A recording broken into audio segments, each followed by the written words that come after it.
One is tungro. This is one of the most damaging and destructive diseases of rice in South and Southeast Asia. It is caused by two distinct viruses, the rice tungro bacilliform virus or yung tawag na RTBV and rice tungro spherical virus or RTSV. Susceptible varieties infected at early growth stage could have high yield losses. The viruses are transmitted in a semi-persistent manner by the species of the green leafhoppers.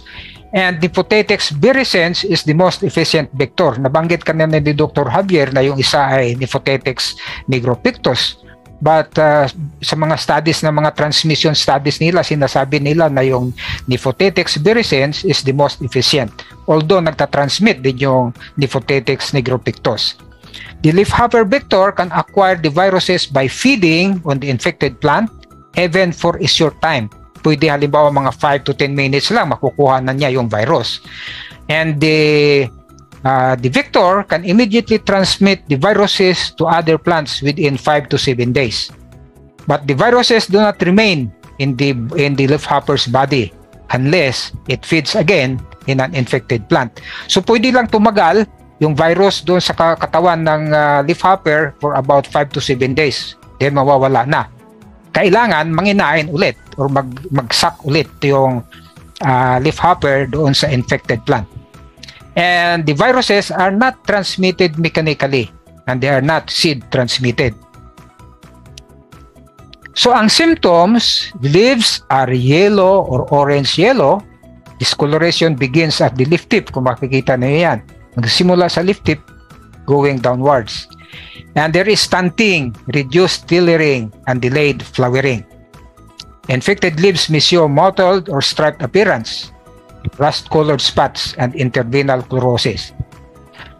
So, dahil nasabi nga natin dalawa ang viruses involved sa tungro, pag isa lang, halimbawa RTBV alone, mayroon lang siyang yellowing and stunting.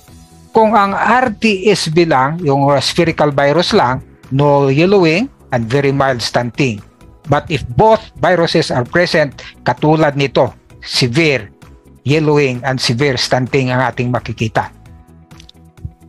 So sa transmission, the GLH transmits RTSV independently but not RTBV. Ibig sabihin, madaling makuha ng green leafhopper yung spherical virus. Hindi niya makuha kagad ito. So ibig sabihin, plants infected with RTSV, so madaling maitatransmit ng green leafhopper.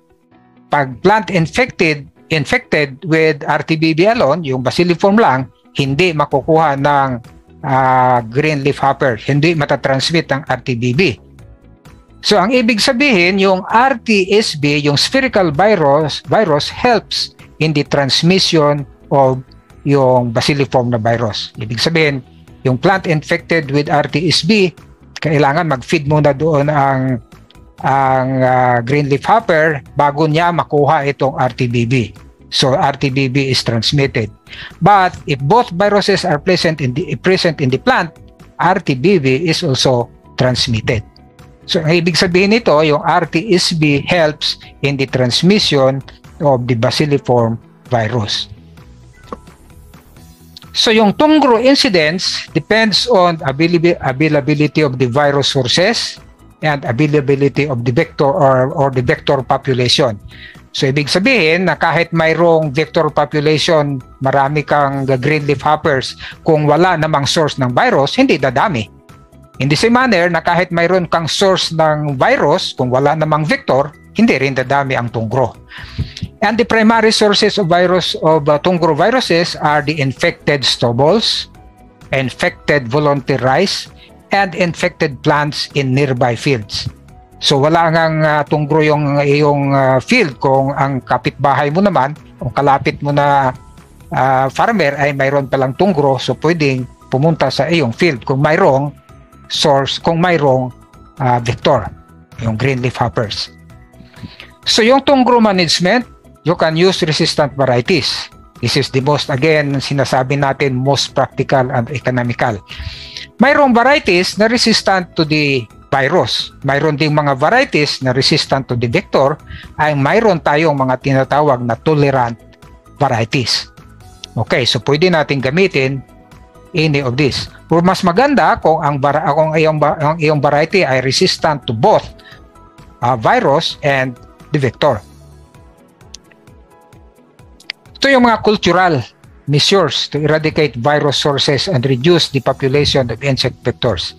Nabanggit ni paring Pio kanina, yung synchronized planting ay dito sa Tongro with distinct fallow period between cropping and the avoidance of late plantings. Dahil ang mga green leaf hoppers gusto nila mag-feed doon sa mga younger plants. So kung huli kang nagtanim, ay simpre younger yung plants mo, doon lilipat yung mga hoppers. And then practice roguing, but roguing is effective only under low disease. So pwede mo lang maging effective lang ito kung kakonti pa lang ang tungro sa iyong field. And plow infected stubbles immediately after harvest. That would reduce inoculum sources and destroy the eggs and breeding sites of the green leaf hopper.